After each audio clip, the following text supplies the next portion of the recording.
You're looking at me, okay.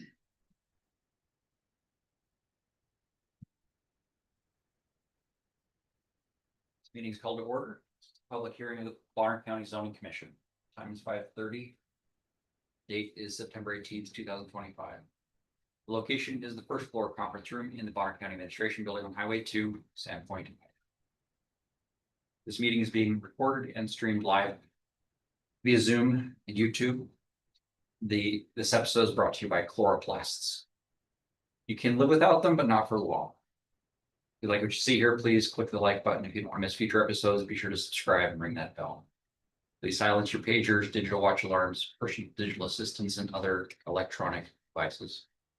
We'll stand for the Pledge of Allegiance, please. Ready, begin.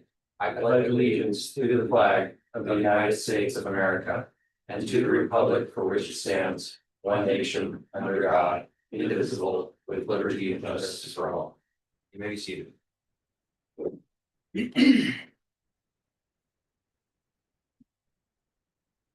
Roll call. Commissioner starting from my left, please. Commissioner Blazer present. Commissioner Marble is present. Commissioner Bolson present. We have two commissioners absent, 3 present. That's quorum. Is there anyone here that needs help to see or hear or participate in these proceedings tonight? Can everybody hear me okay? Okay. Commissioners and staff members, are there any changes to the agenda for this hearing? No.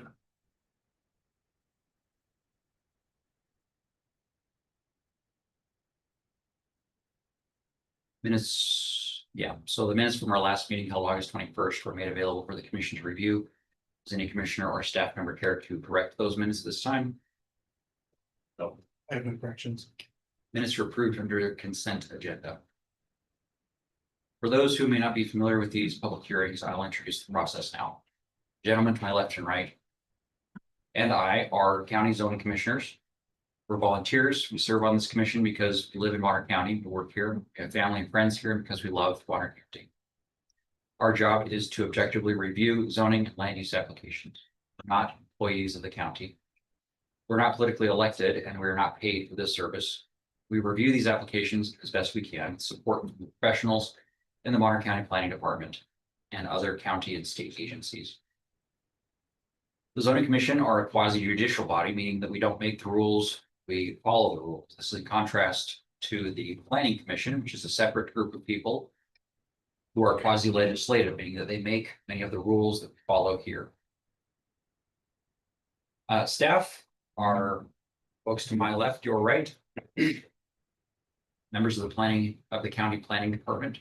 Staff members are employees of the county and subject matter experts in the areas of zoning, planning, permitting, and they spend countless hours helping professionals and DIYers properly plan projects affecting land use. They also act as filters, ensuring that what comes before this commission is well prepared. There are many applications and requests that never make it to these hearings because the proposals are incompatible with county code or because they're handled administratively.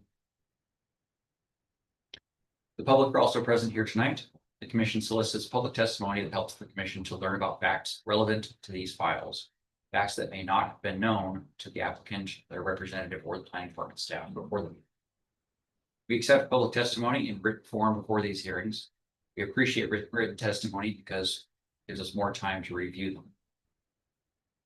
them. Tonight we have just one file to review.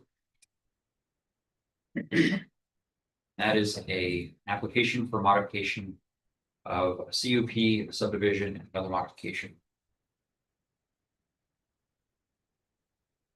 So the way this will go is that staff will present the file from the rostrum on your right, my left.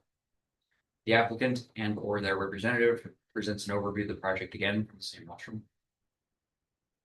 The commission may ask questions of staff and the applicant normally at the end of their presentations. The commission opens the hearing public testimony, and I'll explain the rules for that to get there.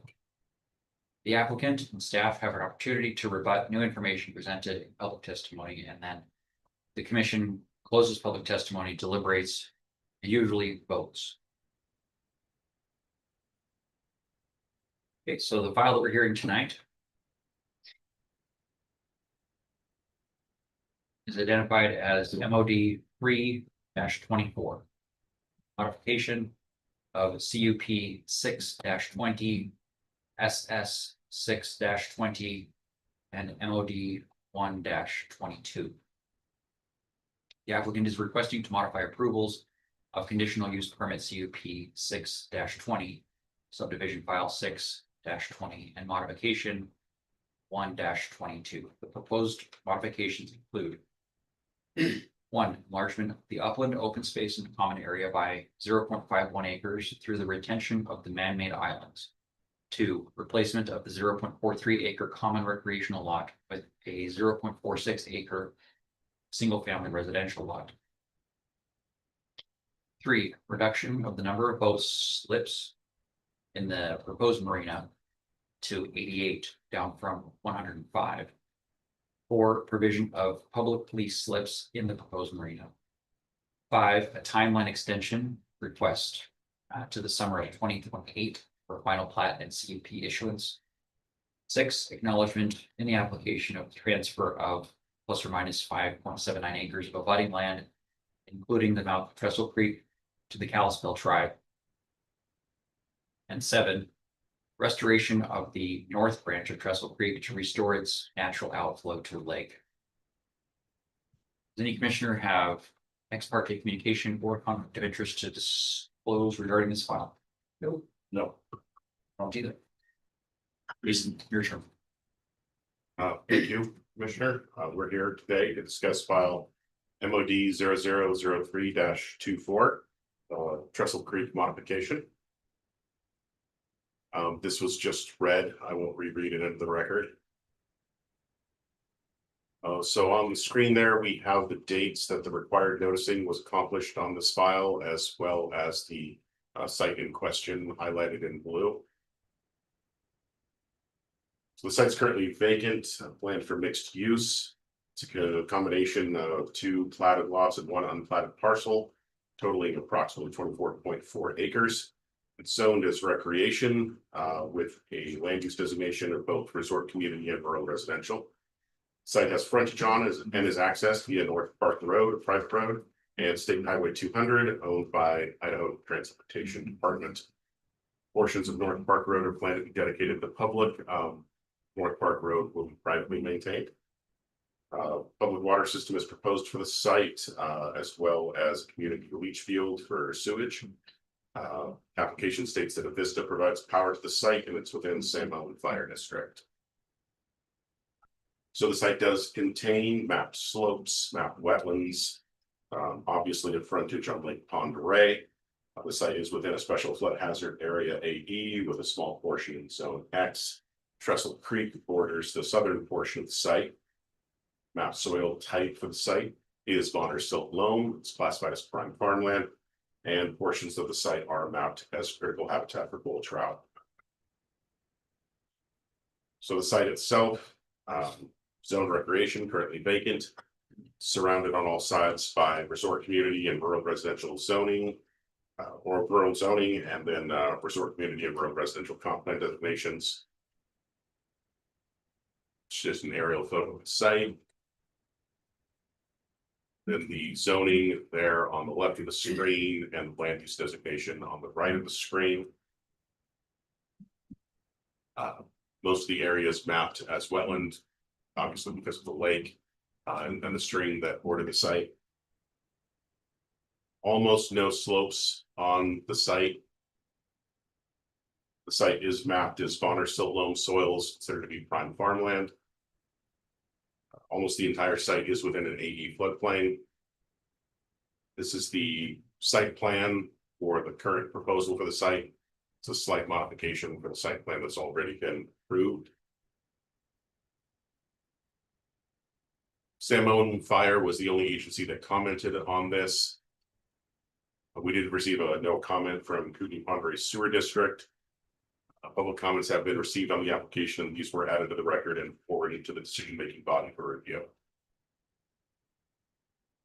So because this is a modification, it's a little bit different than a lot of other files. Per BCRC 12-266, the standards in this review are required to be consistent with the original standards in the original decisions. and we may only review the modified portions of the proposal. This is not a re-review of any previous application. Their approvals stand, their appeal periods have long expired. So we are here to consider only those small portions that are proposed to be modified. Getting into the modification code first, which is the only code that actually applies to this. The decisions applied to the rest of the file. Ultimately, the Board of County Commissioners is tasked with modifying this decision after the recommendation today. This application was submitted on the correct forms and the appropriate fee was paid. Public hearings will be scheduled and notices provided in accordance with the same standard as the original application. The standards review here is required to be consistent with the standards in the original decision. And this process can only review the modified portions of the proposal. This is not a re-review of the previously approved application, which stands. And then, of course, a decision shall be rendered consistent with the requirements of BCRC 12-266E. So the first set of requirements we're going to look at come from short subdivision SS 0006-20. These standards come out of the decision. They don't come out of current code. PUD is essentially a custom zoning code per site. So these standards that we're reviewing, they come straight out of the previously approved decision. No zone change was required to accommodate the requested lot size in this request. As far as lot design goes, not all lot ratios strictly comply with the required ratios. However, the general depth width ratios in this modification request for the new lots are dictated by the shapes and sizes of the lots that are already approved. We have lots 2 through 5, which are approved and which no change has been requested for. They are the shapes, sizes, and ratios that they are and are not subject to re-review. Obviously, if you're going to take and make a new lot match with an old lot and you can't change the shape of the old lot, the new lot is going to be roughly the same shape as the old lot. So while the ratios don't strictly always comply with the requirement, the ratios of the new are consistent with the ratios of the old. The lines match up as you would expect them to. As far as services and utilities go for the site, water and sewer systems were already reviewed and approved under previous decisions. We have received updated versions of the water and sewer plan, and they have to be approved by the Bonner County engineer prior to permit issuance for this modification. Submerged lands are not being counted towards our lot sizes. And again, water system was previously approved, and we do have the updated plan consistent with the small modifications that were made. As far as sewage disposal, again, sewage system was approved under the previous decision. We do have an updated plan, and the permit won't be issued until we get an approval for the updated plan from the Bonner County engineer. No credit proposal modifies the road naming. As far as legal access goes, road system was approved under the previous decision, and we have received updated roads plans. Those must be approved by the Bonner County engineer prior to issuance of an approval. The new road is almost entirely identical to the old road. There are some slight changes, but there's nothing dramatic. As far as services go for fire, the fire protection was addressed under the previous approval. There is a new fire turnaround that is proposed by the applicant, and we have received documentation from Sam Owen Fire that they've approved this turnaround. As far as roads and access goes, and frontage on a right of way, again, the way the roads and access are configured, what type of frontage each lot is offered, that was all decided under the previous decision. The road plan has been updated and must be approved by the Bonner County engineer prior to issuance of this particular. As far as trails and parks goes, we don't have a trails and parks plan, so that has not been modified in any way. As far as designing the project around natural hazards go, this is substantially similar to the previous approved proposal. There is some evidence that this modification appears designed to reduce and mitigate some impacts relative to the original proposal. For example, restoring the stream outflow, retaining the islands and reducing the number of boat slips. As far as grading and stormwater goes, we have received an updated stormwater plan. It's very similar to the previous plan because the site is very similar and has only undergone minor changes. As far as shorelines go and wetlands, again, this has already been pre-approved.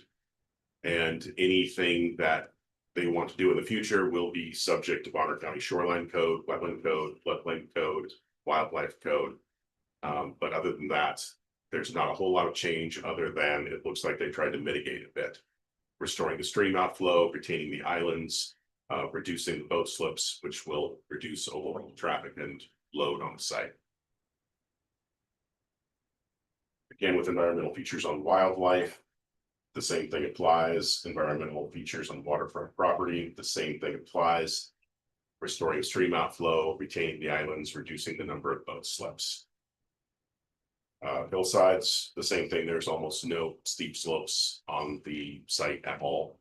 If any steep slope modifications need to occur or in the future, those will have to go through the appropriate code. No part of proposal modifies this relative to the zoning or to the land use designation. As far as the conditional use permit goes, again, we're not re-reviewing the application, so more standards come from original decisions. This is original decision CUP 0006-20, and the following standards that we're going to look at come straight from that decision. So modifications of approved planned unit developments are allowed under code 12-266. As far as planned unit development minimums and uses permitted within PUDs, no new uses are proposed, and it doesn't seem that any part of this proposal affects either of those. Common open space was approved under the previous decision.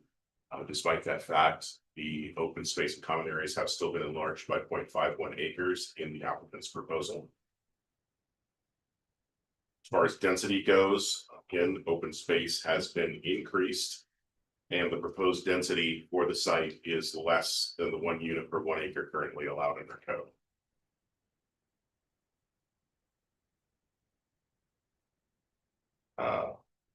What else changed here? As far as sufficient land area to accommodate the proposed use, the application, as I've said, is substantially similar to the original approved proposal.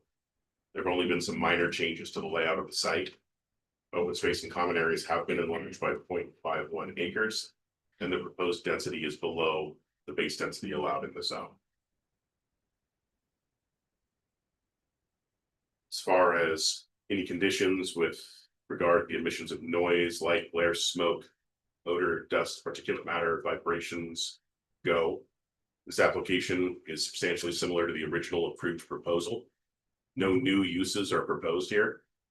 And it does appear that some attempt at mitigation and minimization of the uses has actually been proposed by the applicant, for example, reducing the number of boat slips in the plan.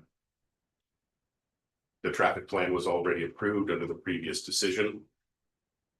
About the only major change is the new fire turnaround that has been approved by the fire district.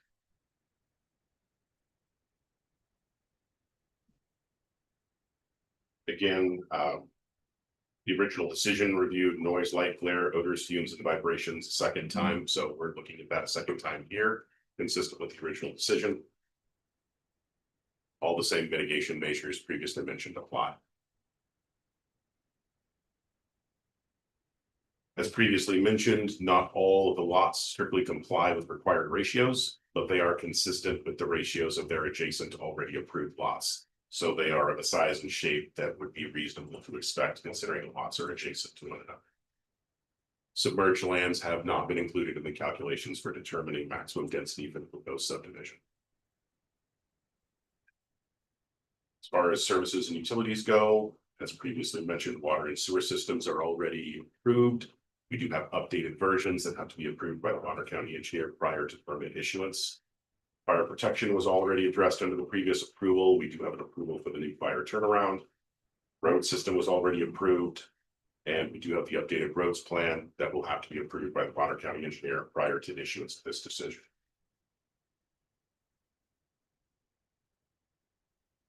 As far as environmental features go, again, pulled from the previous decision, we have an application that's substantially similar. And we do have the mitigation that was proposed by the applicant in this.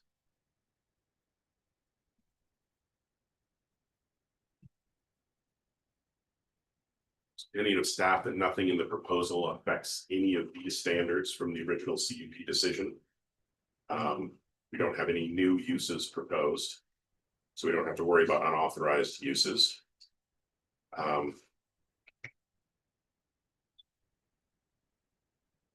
Yeah, there's just not much to review here with regard to what was actually proposed by the applicant. As far as individual open space goes relative to water and sewer systems, those were already proposed under or approved under the previous decision. And updated versions of the water and sewer plan have to be approved by the Bonner County engineer prior to permit issuance.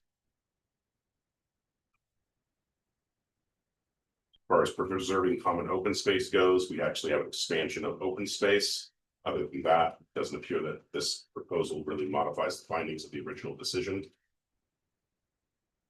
The road system was already approved and supports the clustering of the lots. The lots remain clustered consistent with the original decision. And as far as minimum lot size goes, there's no minimum lot size for cluster lots. But again, these lots and their sizes were already approved under the previous decision. And the overall density for the site is consistent with the density that's allowed in the rec zone. If the applicant was going for maximum density, they probably could have actually gotten more lots with just the zoning that's in place right now. The percentage of open space that was set aside was already approved under the previous decision. The applicant didn't propose to change that, so we're not here to re-review that percentage. Nonetheless, the applicant is offering another 0.51 acres of open space, despite the fact that that's not required in this decision.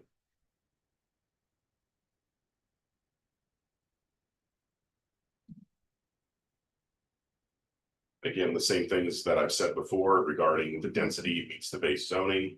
We do have additional open space proposed. Lot coverage, setbacks, off-street parking requirements, none of these have been proposed to be changed by the applicant and so are not subject to re-review. Whatever was approved in the previous decisions on this will remain unchanged. Road networks already been approved, a slight modification has been submitted, and the Bonner County engineer has to sign off on this road network prior to any issuance of a decision.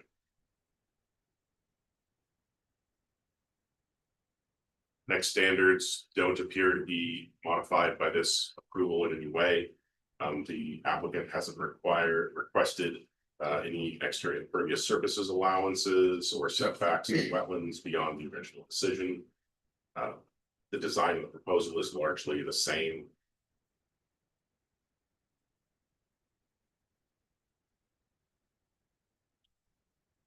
Water and sewer systems have already been approved under the previous decision. We do have updated versions and they must be approved by the Bonner County engineer prior to permit issuance. Same goes with the road system. It's only been expanded as one would expect to accommodate the additional lots. As far as the comprehensive plan goes, the same code applies, BCRC 12-266D, requiring us to review this in a manner consistent with the original decision, and we may only review the modified portions of the proposal. This proposal doesn't appear to conflict with the comprehensive plan standards as reviewed under the original decisions. If there's any differences between the comp plan as it exists now and the comp plan as outlined in this particular staff report, that's only because it was a copy paste from the original decisions, which we are required to do. The proposal was discussed in detail on the individual standards in the staff report, but in general, no conflict was found with the comprehensive plan as it was reviewed under the original decision. because so much of this is already conditioned and already approved. There's really only a couple of additional conditions of approval recommended here. One is that the modifications shall be developed and operated in accordance with the approved site plan. And that the modifications shall be developed and operated in accordance with all of the previous decisions and their conditions, except as modified by this decision. Once again, this is the proposed site plan for the site. That concludes my presentation. Were there any questions?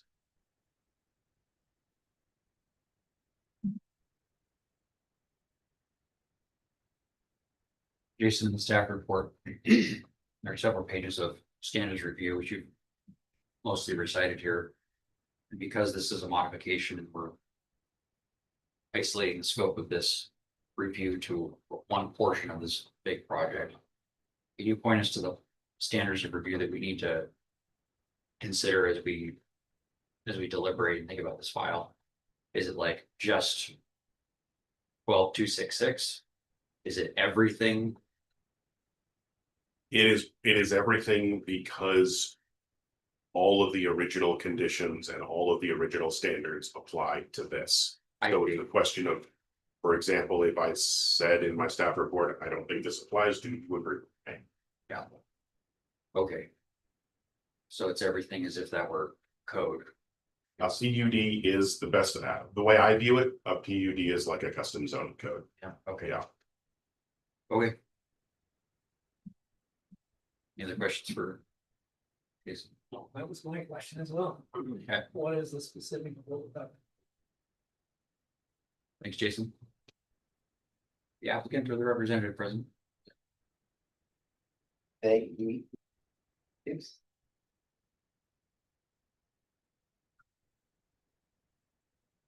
I wasn't take that out.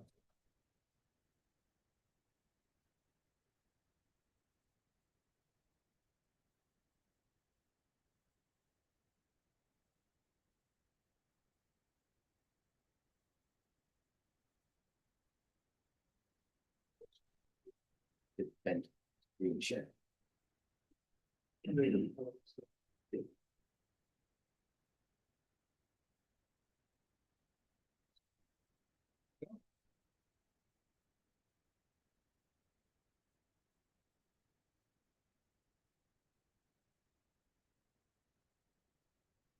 Excellent. 3, 2, 1, there we go. Good evening, commissioners. My name is Jeremy Grimm, Whiskey Rock Planning and Consulting. I'm representing Valiant Idaho 2 LLC. This evening on this file, MOD 0003-24, the Idaho Marina and Lakeshore Community, previously approved as a CUP 0006-20, SS006-20, and there was a previous modification, MOD 0001-22. My representation does not represent anything from the city of Sandpoint where I have a job. Just to bring you up to speed, some of you probably don't know a lot about this project, maybe you do. To start, I just want to walk through some of the history of the site. I don't need to make this complex, but I want to give you the respect of not having been here for the past multiple years as this project's moved through the process. The site is located at adjacent to Trestle Creek, as depicted on the map here. If you have the chance to hike up above, this is the amazing view from some public land right above it. Approximately the location of the site down there. There's a bit of history to the site. If you happen to be here in the late 80s, 90s, you might have known a place called the Idaho Country Campground. It was an RV park and marina. It included multiple docks, a boat ramp, and a variety of areas where you could camp, fish, and enjoy the lakefront. So it was my point in bringing this up. It's historically been a pretty active site.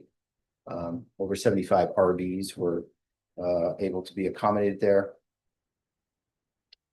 These are some photos back from 2008 when the site originally came through for development. So this is what it used to look like. I've had the privilege of spending over 60 nights on this property, sleeping there in a tent or an RV, and it looks very different today. But this is what it looked like in 2008. You can see some of the docks and toys and RVs as it used to function. And needless to say, since the closure of the RV park, it's degraded quite a bit. This is an example of those docks with a very large creosote railroad tie retaining wall and related decrepit hazardous features. These are the docks that exist there today in a very decrepit state. You can see one of them's they're very dangerous, potentially a public nuisance and definitely a hazard. This is just another picture of what the site looks like. It's in a pretty sad shape, and we're excited to invest in it and make it more appropriate for lakeside property. Again, this is some of the existing docks and tie-ups at the site.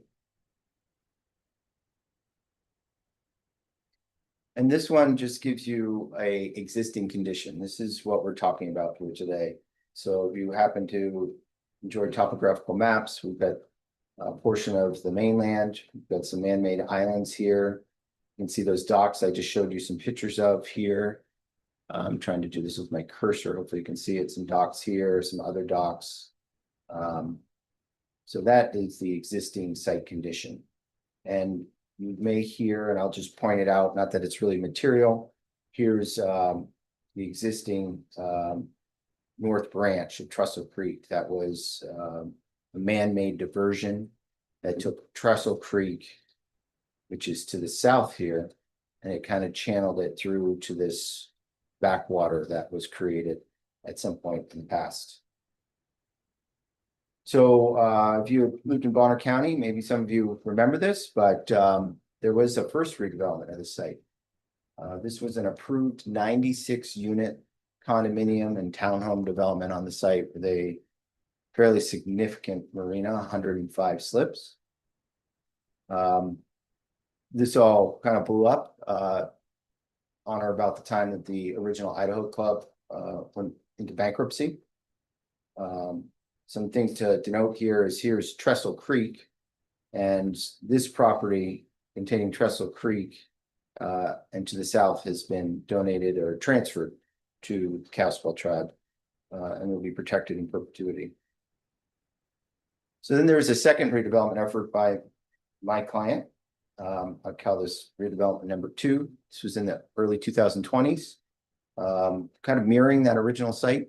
105 docks, 5 residential lots, a community pavilion, and a recreation lot. This went through various public hearings, various levels of approval, and we learned a lot in that process. We heard very clearly from the community that they care about this site. We heard some concerns about the removal of islands. Going back to that original site, you can see, where it's really demarcated in red here. These islands were going to be removed. This was all going to be filled and brought to be a shoreline, so these lots could have larger frontage on the lake. The big change that's the modification that's proposed is this northern side. This was going to be a pavilion lot. This was going to be a turnaround access lot with a boat ramp. We've removed both of those, and that's the primary change from a usability perspective that's coming forward. As I mentioned, going through that development number 2 process, we did hear a lot from the community, very passionate, good-meaning individuals. And in response, I'm proud to say that the owner and developer has taken a lot of that to heart. The modification maintains the majority of those islands, including the one with the Eagle's Nest. It eliminates that fill of that eastern channel. The marina was somewhat criticized as being elitist and private. It is now a public marina, with half those slips will be available to the public. Although not required, the stream restoration project is maintained. There's been a transfer of land, almost 6 acres to the, including the actual parcel that Trust Creek runs through, to the tribe, Gospel tribe. The marina size has been reduced from 105 to 88. And there's been an increase of upland open space by keeping those islands by a half acre. So this is the modification, sort of the development number 3. And as you can imagine, with a project that involves multiple agencies, Idaho Department of Lands, Idaho Fish and Game, Water Resource, DEQ on the federal level, Army Corps, U.S. Fish and Wildlife. I can tell you this is the most complex permitting project I've ever been involved in. Literally a pile probably that tall of 2-3 feet tall of permits and applications. So with such a application, there's always going to be little changes. But these green arrows represent the modifications we're looking for. To the north, that previous what is now lot 7 was a turnaround, a cul-de-sac, and a access point, and a put in to the lake. Just to the south of that, lot 6 was a pavilion, where the thought was that Idaho Club members could come and recreate and enjoy lakefront area. And then as we move to the west here, that first green dot is an island, what we call the East Island, that's going to generally be remaining. And then the next green dot, star is the West Island, which is generally going to be remaining. And then finally, that furthest left or west star is the reduced marina. So when we look at the actual, I want to be transparent, the work that is going to be done, I'm not trying to skirt this. These 3 dots are some dredge material where we'd be dredging out just a little bit to make the area a little more functional and accessible. But in contrast to the previous application where these islands were entirely removed, we feel like this is the best we can do to leave those islands and still have functionality from a boat perspective or accessibility. I'll go back. There's a little bridge here that connects the mainland out to that island. Or to the dock. Yeah. And that's a bridge. This is kind of going back to the campground. That's a bridge that's there today. Obviously quite decrepit. Another version of one of these bridges that's littering the site. This is just an aerial of that bridge is here I just showed you. And then this is just an area of where the dredging would occur, fairly minimal dredging. This here is a tree that there was an active eagle nest for the 2 summers I got to camp out there. So this would be an area that would be dredging to open that up. So this is what it looks like as proposed, as we're asking for the modification. I bring this up just so yourselves and the public can understand what's happening. You can see that West Island remains. This is the area I was talking about being dredged. The East Island remains. East Island is here, West Island's here. Small maintenance dock here. Some pilings and booms, a much smaller marina. As was mentioned, we've satisfied those standards of Bonner County Revised Code. Because this is a planned unit development, it is a very flexible tool that property owners can use if they want to provide a layout that is different than the standards of the code. That's why many developers choose to go through a planned unit development. We've gone through the U.S. Department of the Interior, Fish and Wildlife, and the Army Corps. The impact on the environment has been addressed. We have approvals from those entities. Idaho Department of Environmental Quality. We received this in July. DEQ certifies that if the permittee complies with the terms and conditions imposed by the federal permit and conditions set forth in this water quality certification, that it's reasonable for DEQ to conclude the activity will comply with water quality requirements, including applicable requirements of the Clean Water Act. So we've checked all the boxes, dotted all the Ts. We've even gone so far to ensure that something like a bridge over the water wouldn't need Coast Guard approval, which we were able to confirm that the Coast Guard doesn't care about that bridge. So just last couple slides here, just to give you that big picture of what's happening.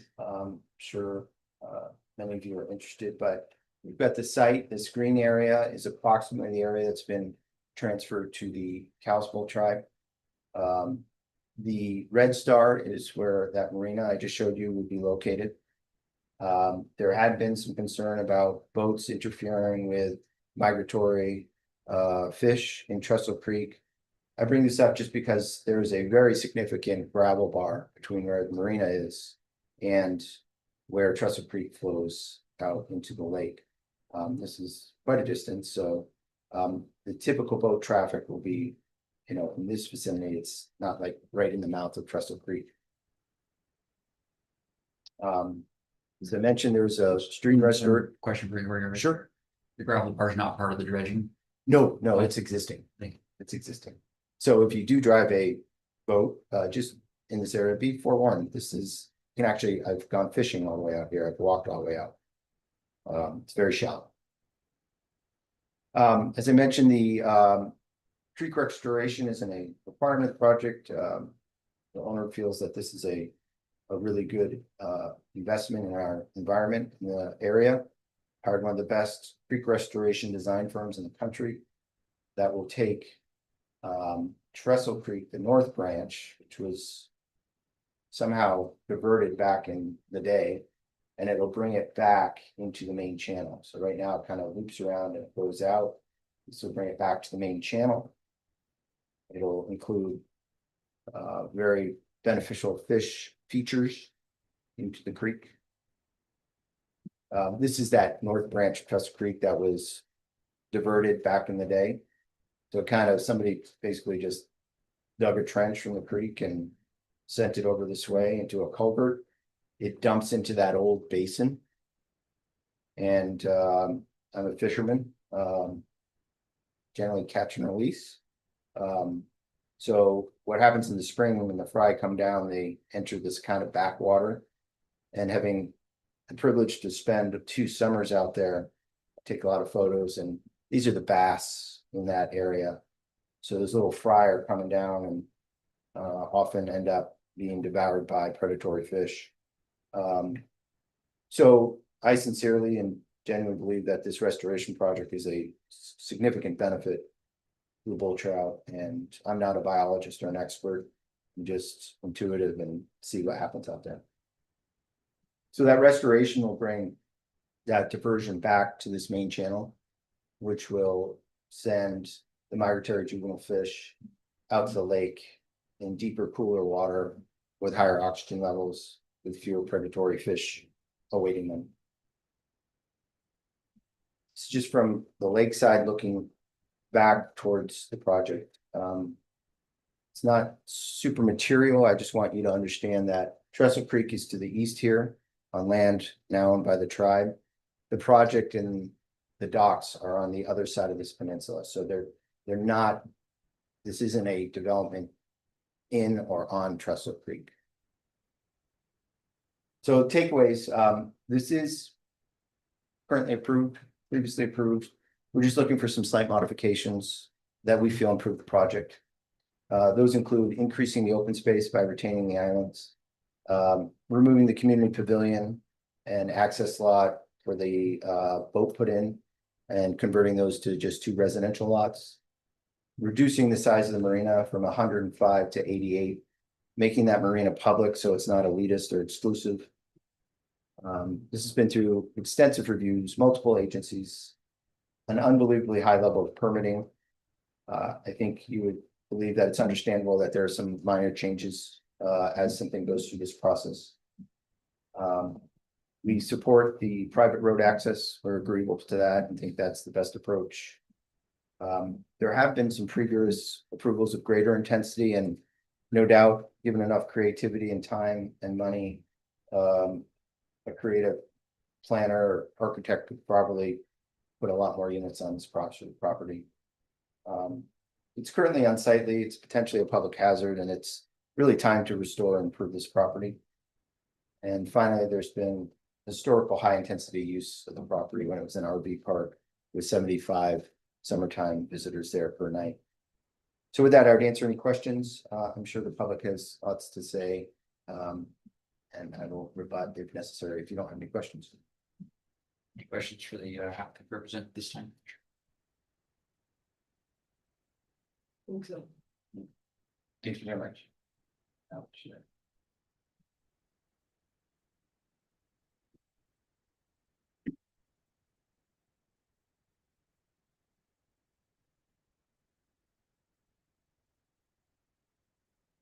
we're gonna go to the public testimony portion of this meeting.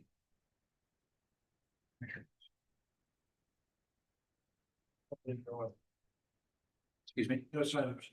Oh. Just. All right, the rules for public testimony are speaking to the microphone loud and clear so that we can all hear you. So that the people at home can hear you as well. State your name, beginning please. I don't need to know where you live. Just need to know your name. The time limit for public testimony is 3 minutes. Any public testimony can receive an extra 3 minutes and no more from another person who would otherwise share public testimony for a total of no more than 6 minutes. Comments will be limited to the specifics of this file. If any public testimony agrees with previously shared public testimony, please show your respect for everyone's time. Simply state that you agree with that public testimony.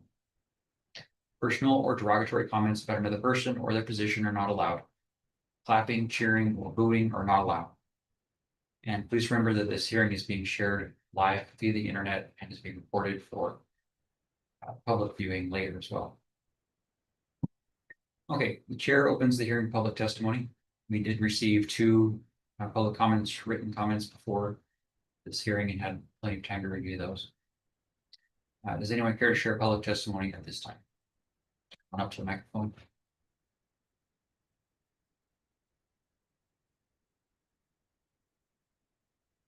Thank you, Mr. Chairman, Commissioners. My name is Jennifer Ekstrom. I work with the Idaho Conservation League, and I appreciate the opportunity to comment. Thank you, Mr. Grimm, for the compelling presentation, and I'm here to counter a few of those points. I'm here to claim that the proposal before you is not in alignment with Bonner County Comprehensive Plan and the intent of protecting water quality, wetlands, and fisheries. The revised implementation component of the comp plan adopted less than a month ago indicates that the county will protect, enhance, and maintain the county's natural resources such as water and other resources, and also acknowledges the value of our fisheries, including the threatened bull trout, which Trestle Creek and that area, general area around it, is absolutely critical for the survival of bull trout in the hopes of getting them off of the endangered species list and open again to a public fishery.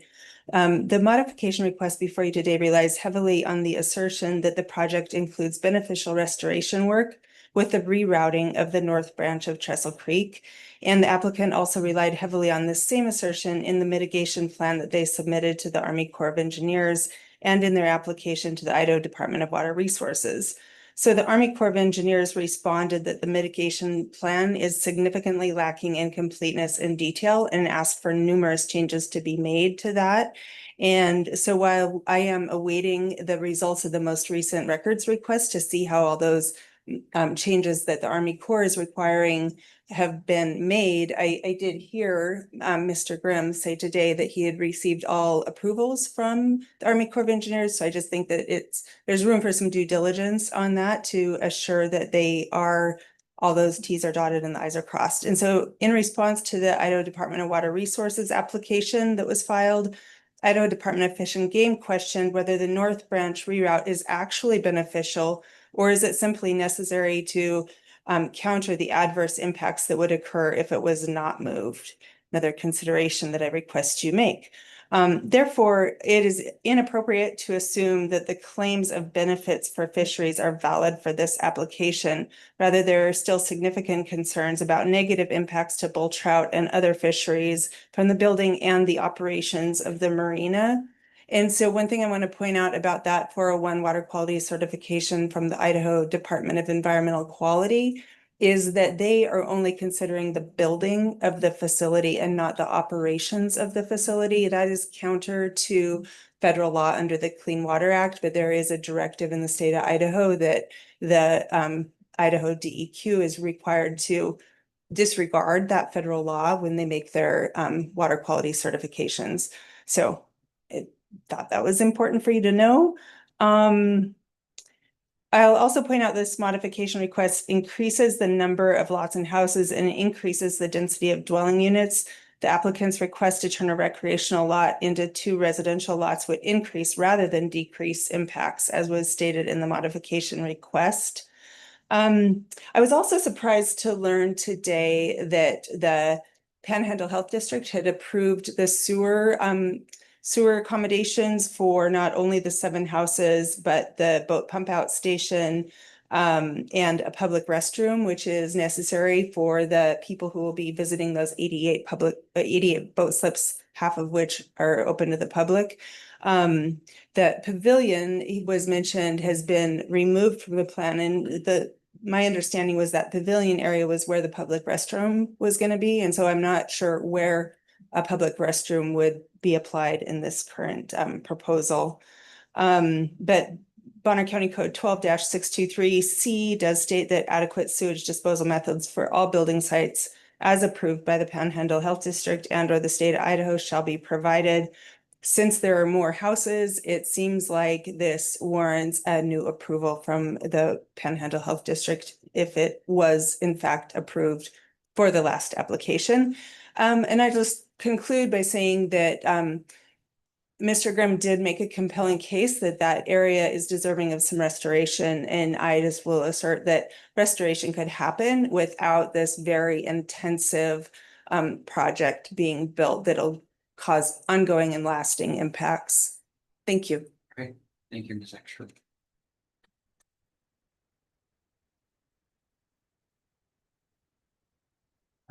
Corsica. My name's Kevin Kittleson. I'm a retired emergency physician. Live at Trestle Creek most of the time. And I'd like to thank you for being on the commission. I know you take a lot of time to do this. This is an inappropriate development. It's in exactly the wrong place at precisely the wrong time. The Department of Lands chose to ignore the fact that 90% of the people that stood up at the testimony were against this bad program. And they ignored the warnings about its negative effects on the threatened bull trout population. The folks in Boise signed the permit, so it moves forward. The north shore of Lake Pend Oreille is developed. We have railroads, we have restaurants, we have marinas, and lots of houses. At precisely the time we finally figure out that we need more nature.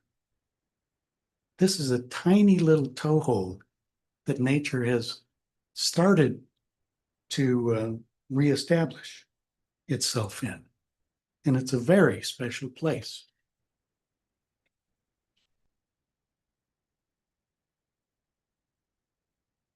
It's home to beavers, eagles, otters, turtles, and many more things that don't need to lose their homes for the sake of one more development. Department of Lands has an opportunity to correct their mistakes. I hope they have the courage to deny this modification and rescind the permit, just like they did 5 or 6 years ago. Any questions? Thank you. Mr. Kittleson, this is not Department of Lands, just want to be clear about that. Yes, I understand. Thank you. Thanks. Anybody else? Is there anyone online with their hand? So hands up.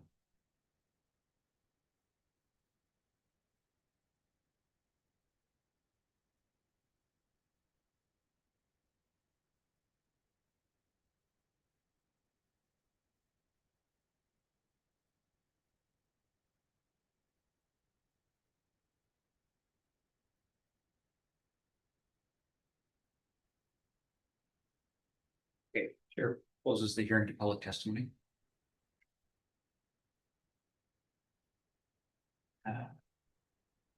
Is the applicant care to share a rebuttal? Thank you, Mr. Chairman. I will briefly rebut a few items here. The first, let me just pull up, I believe those were. So in terms of mitigation, the Army Corps and related federal agencies, we do have a signed letter from Kathleen Hendricks, who is with the U.S. Fish and Wildlife Service. And that was dated pretty recently. That was dated, I'll tell you. 7/30/2025 at 9:42 a.m. And that is a full assessment of the potential impacts of the construction and operation of the marina and this development on all threatened, endangered, and related species. The U.S.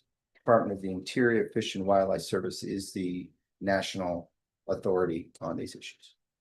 So in that regard, I leave it to the experts. When we talk about other agencies, Panhandle Health, Idaho Department of Lands, DEQ, they are all very important in this process. We have proceeded with each and every one of those entities with extreme diligence, perseverance over the last 5 years. And we have a record that shows that we have met or have been approved to proceed from all those entities. So as it relates to Bonner County land use and zoning, specifically in terms of the zoning, PUD, previous approval, the comments about a new updated comp plan, we are simply asking for some slight modifications that are based on the regulations that were in place when this project was approved and is approved. And again, these modifications we feel benefit the overall project based on the community feedback we've heard. So with that, I guess the final comments, appreciate Dr. Kittleson's comments, but we have laws in this nation. Those laws are supposed to be implemented to treat everyone fairly. So it's not a public opinion poll. This is private property, and when you buy it, both my client and most folks expect to apply the laws to the use of the private property. So I know there's many out there who would like to see this property be something different, but it's not my choice. And it's not their choice unless they own it. So with that, thank you so much for the opportunity. Commissioner, any follow-up for the applicant representative?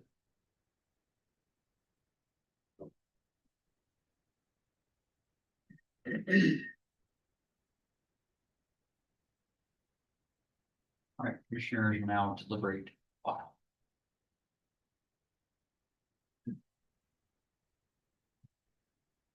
Sorry.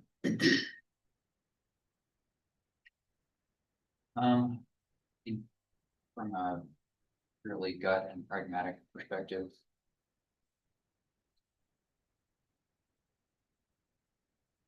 So I can get that out of the way and think objectively. The proposed modification does seem to have its end a reduced environmental impact. There's already a permit in place, all things in place to do something that's to be more impactful.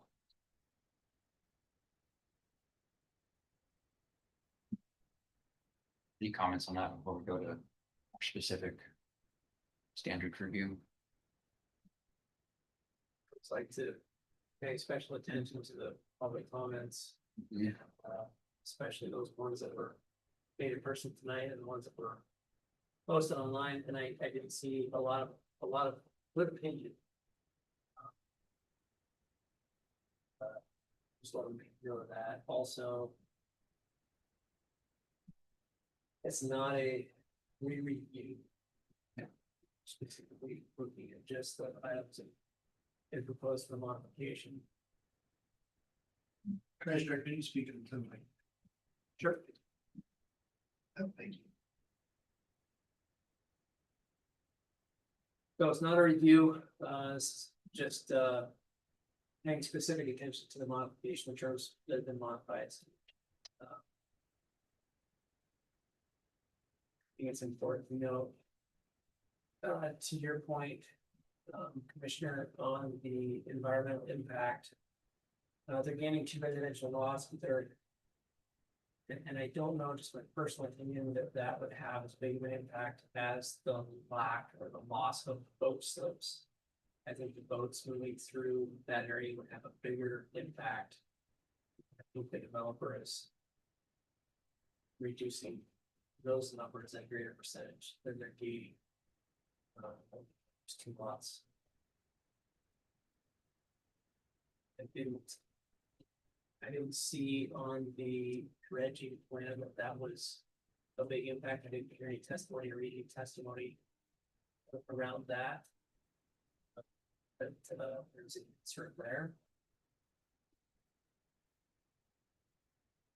There was some comments on restroom that apparently was there for that million that's not there. I didn't hear if there was a restroom. I wasn't sure if that maybe that's an impact maybe to water that wasn't anticipating. Other than that, I didn't hear any comment specific to the code that we need to pay additional to.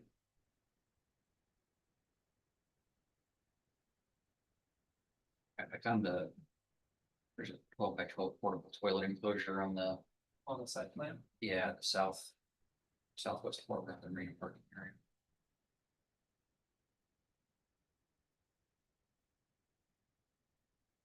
Also, there's something about still needing approval from the water county engineer about water and sewer systems. So Gannett Mile District, your DEQ will is ultimately he's responsible for those things. Yeah, there it is, BRC 12-633. Water and sewer systems are already approved, updated versions Yes. must be approved by the. Prior to issuance. Okay.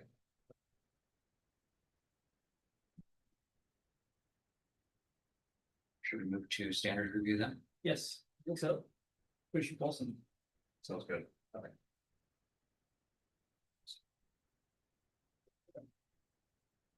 Starts on 11. Okay.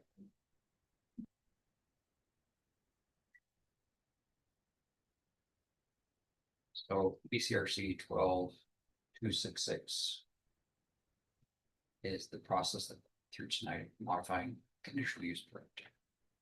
Yeah, I think we discussed that. The elected body are the ones that make that final decision, to talk about the modification. Yeah. And we provide a recommendation to the Oregon District.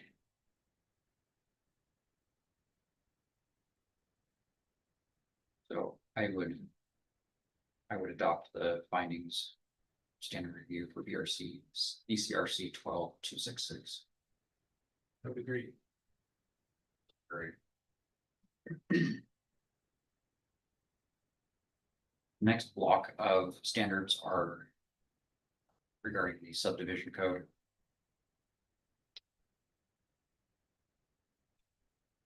I have reviewed these. I would adopt them.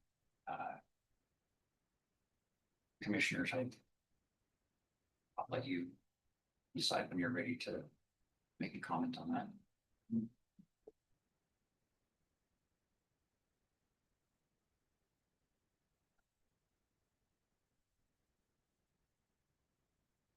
I think this was really clear. I think staff did a great job on their report as well. So I would agree with you, Commissioner. Sure. I think all these are Everything's in compliance. are substantially similar to what's already previously permitted. I think, the applicant's representatives, map with the gold, the green stars on it, that was really helpful to understand what all is encoded in these many paragraphs of this over here and that over there. Helped me to see what, like, those two lots that are changing, that's pretty material toward. Anyway, I would adopt the staff's analysis of the standard review short subdivision. I agree. So now we're on to the standards set forth in the conditional use permit. 6-20.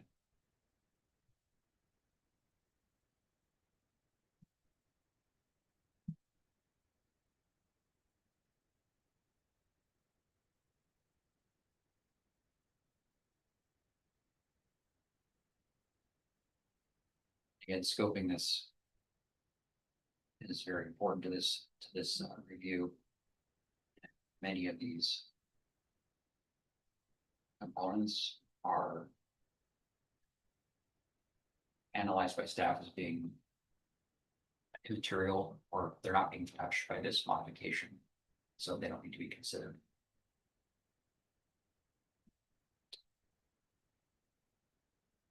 Developmental density was mentioned, but it's still two lots, it's still less than 1 per acre.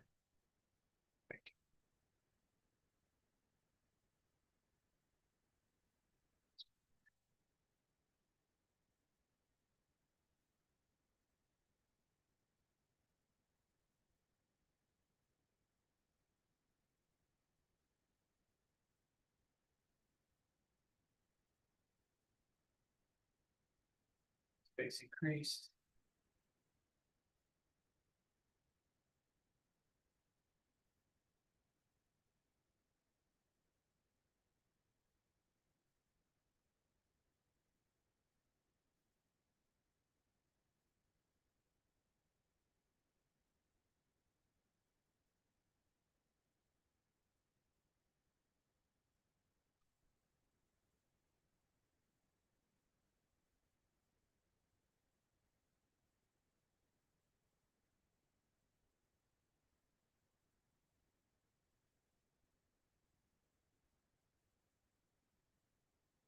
See the one agency response is from the fire district saying that they're happy with the new situation at the end of the road.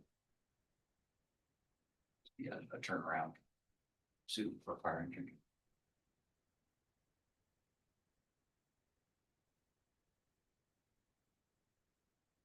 Seems like everything in this section is consistent with the original standards that were already approved.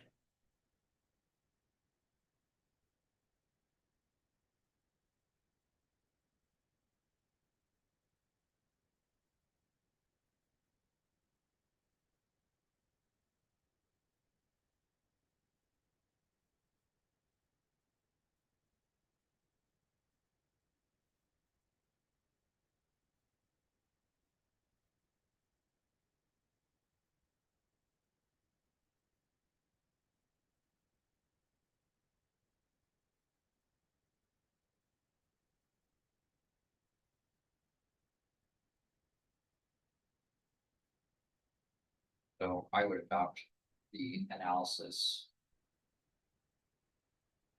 Standards review of conditional use permitting as set forth by staff. Agree. I agree.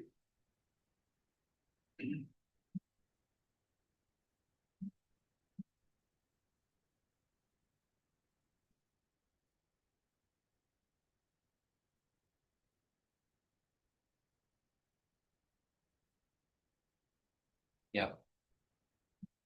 Natural resources, one of the comprehensive plan here. And the question was brought up of replacing substituting two home sites with for a public access site. Again, I think on that, it's my opinion on add up. Let's see, additional impacts to natural resources and additional affordances to natural resources. The applicant has transferred 5.5 acres of land to the Kalispell Indian Tribe Conservation Group. It's like a complete withdrawal of their rights to that land. Like, they can't take that back or buy it back.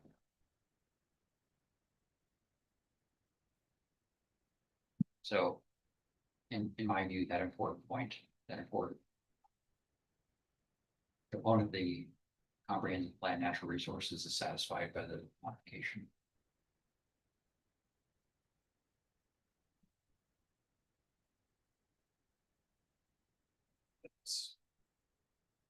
Was already approved under the previous permit as far as, yeah. The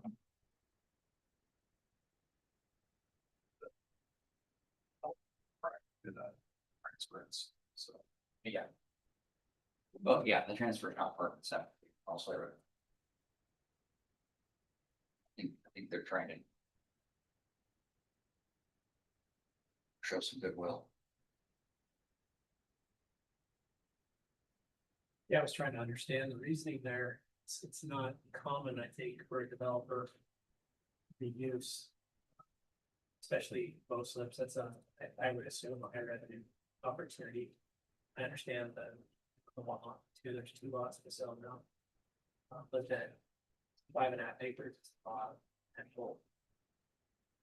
Well, there's issue that goes away when that land is transferred to the tribe, but.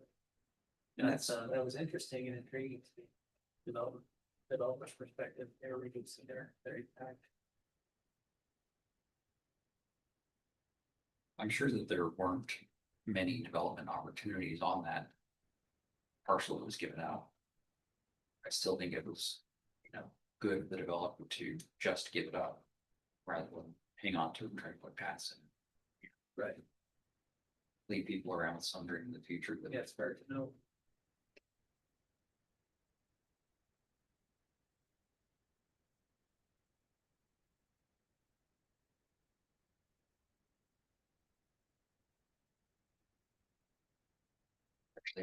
actually worked with the Kalispell Tribe of Indians a little bit there in use in the conservation group. And that was where I learned that at least the biologist community agrees that wild turkeys, are an invasive species. I would agree with that. I think my wife would agree with that too. I think Fish and Game disagrees, but that's where I learned that was in use from those guys. The only part of their invading that I don't mind is when they invade the freezer during hunting season.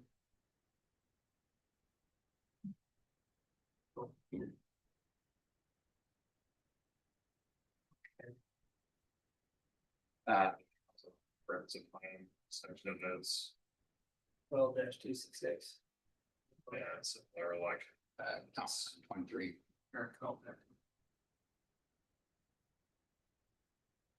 doesn't differ substantially from the initial permit. So I would agree with you and adopt the comprehensive plan analysis as set forth by staff. I agree.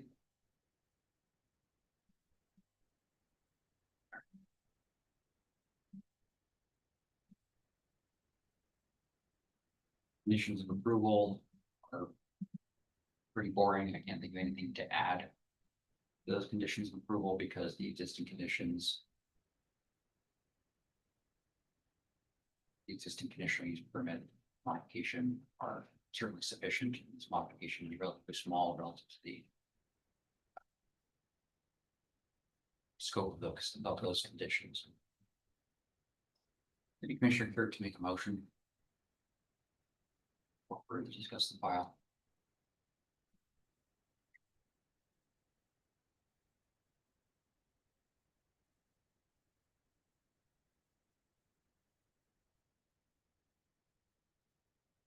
Also, vote to recommend approval of this project file 120-003-24 for modification of an existing planning and development file CP 006-20. SS 0006-20 and MD 0001-22 to include the changes shown on the new site plan and proposed application and as outlined in the staff report, finding that it is not in conflict with the policies of the Bonner County Comprehensive Plan and Bonner County Revised Code as enumerated in the following sections of law. One, proposed conditional use permit is not in conflict with policies of the Bonner County Comprehensive Plan as reviewed and forward with BCRC Title 12, Chapter 2, Subchapter 2(6). Move to this proposal is reviewed for compliance with the criteria and standards set forth at BCRC Title 12, Chapter 2, Subchapter 2(6). This proposal is in accord with Bonner County Revised Code. There's 3. The proposed modification that will not create a hazard or will not be dangerous to persons on or consented to the property. This decision is based upon the evidence submitted up to the time the staff report was prepared and testimony received at this hearing and further move to adopt the reasoned statement as discussed, deliberation at this hearing, and the analysis as set forth in the staff report or as amended during this hearing, and direct planning staff to draft the reasoned statement to reflect this motion as set forth in Idaho Code Section 67-6535. Have the chair sign and transmit to all interested parties. This action does not result in taking a private property. The action that can be taken to obtain approval of the modification to the conditional use permit is complete. The conditional approval as adopted is to complete the conditions of the plan. Okay, so we've got a motion on the table. Any commissioner care to discuss or second the motion? Don't think we have a need for an amendment to the motion regarding modifications. We haven't stated any modifications, I don't think, during our deliberation. Now, Not that more. commissioner care to second or discuss the motion. Commissioner Blazer, I will second the motion. Got a motion and a second. Commissioner will now vote for Maryland, please. Commissioner Blazer, aye. Commissioner Martel, aye. Commissioner Olson, aye. Motion carries with 3 voting in favor, against. It's the end of that file. And for staff updates. Thank you, Commissioners. Alex Fan, Interim Planning Director. So, our next meeting is October 23rd. We'll have some new faces on the commission. You may know that, Commissioner Clark, tendered his resignation for the, commission, I believe it was 2 weeks ago. So there'll be 3 new members of the commission joining us on that date. The board will be. The board will be officially appointing them on Tuesday, this upcoming Tuesday. All 3 on Tuesday. Yes, yep, I have some resolutions in front of the board for them to consider. Other than that, I think that's our update. Bob's not here to say thank you to, but thank you, Commissioner Marvel, for your service, and Thank you. you'll be greatly missed on the commission. Okay. Ben Wright. Okay, 3 years, Commissioner Marvel. It's pretty awesome. see, I'm your man back then. All the free we can handle. Look him up. With that, the time is 6:50.